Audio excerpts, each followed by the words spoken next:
రాబోయే 2028 T20 world cup కోసం భారత్ జట్టు ఎలా ఉండబోతోందనే ఆసక్తి అప్పుడే క్రికెట్ అభిమానుల్లో మొదలైంది.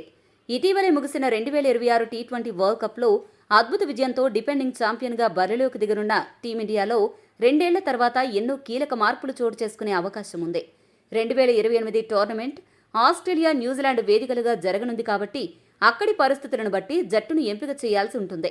ఆస్ట్రేలియాలోని పేస్ బౌన్స్ పిచ్లు, అలాగే న్యూజిలాండ్లోని స్వింగ్ కండిషన్స్ దృష్ట్యా ఎవరెవరు జట్టులో ఉంటారు, ప్రస్తుత 2026 జట్టులో ఉన్నవారిలో ఎవరికి చోటు దక్కకపోవచ్చు అనే విశ్లేషణను ఇప్పుడు లోతుగా పరిశీలిద్దాం.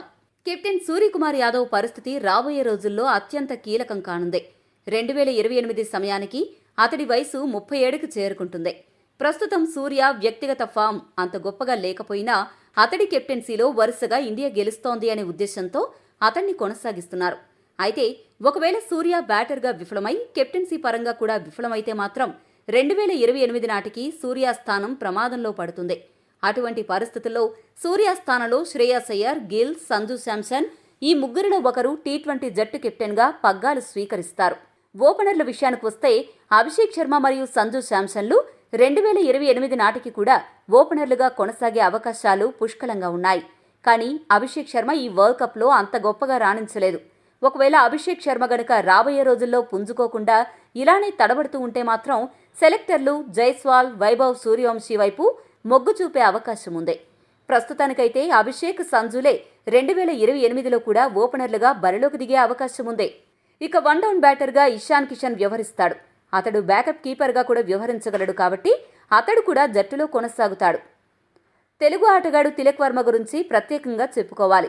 ఎప్పుడూ నెంబర్ 3 బ్యాటర్గా అద్భుతాలు చేసే తిలక్ వర్మ ఈ ప్రపంచ కప్లో 5వ స్థానంలో వచ్చి ఫినిషర్ పాత్రలో అబ్బురపరిచాడు. ఒక రకంగా రింకు సింగ్ స్థానాన్ని భర్తీ చేసే విధంగా ఆడాడు కాబట్టి అతడి స్థానానికి కూడా ఎటువంటి ఢోకా లేదు.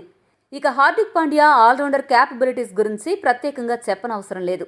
క్లచ్ సిచ్యువేషన్స్లో అతడు ఆడే విధానం అద్భుతం కాబట్టి అతడు కూడా జట్టులో కొనసాగుతాడు.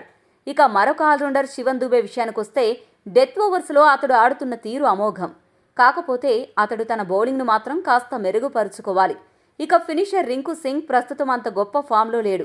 దేశవాళీ క్రికెట్లో బాగా ఆడుతున్నా ఇండియా తరపున ఆడవలసిన సందర్భాలలో ఈ మధ్యకాలంలో పెద్దగా నిరూపించుకోలేకపోయాడు.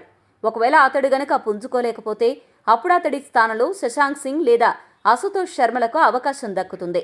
ఇక స్పిన్ ఆల్రౌండర్ విషయానికి వస్తే అక్షర్ పటేల్ మాత్రం ఖచ్చితంగా జట్టులో ఉంటాడు. స్పెషలిస్ట్ స్పిన్నర్ల విషయానికి వస్తే కుల్దీప్ యాదవ్ యథావిధిగా జట్టులో కొనసాగుతారు. విదేశీ ఫాస్ట్ పిచ్లపై లెగ్ స్పిన్ అనే ఆయుధం బాగా పనిచేస్తుంది కాబట్టి సుందర్, వరుణ్ చక్రవర్తులను పక్కన పెట్టి బిష్నోయ్ని తుది జట్టులోకి తీసుకుంటారు. ఫాస్ట్ బౌలింగ్ విభాగానికి బుమ్రా నాయకత్వం వహిస్తాడు. హర్షదీప్ సింగ్ యథావిధిగా జట్టులో కొనసాగుతాడు.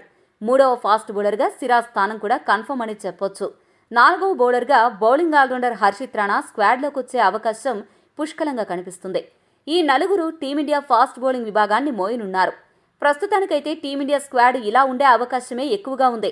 మీకు ఎలా ఉండే అవకాశం ఉందని అనిపిస్తుందో మీ అభిప్రాయాన్ని తెలియజేయండి.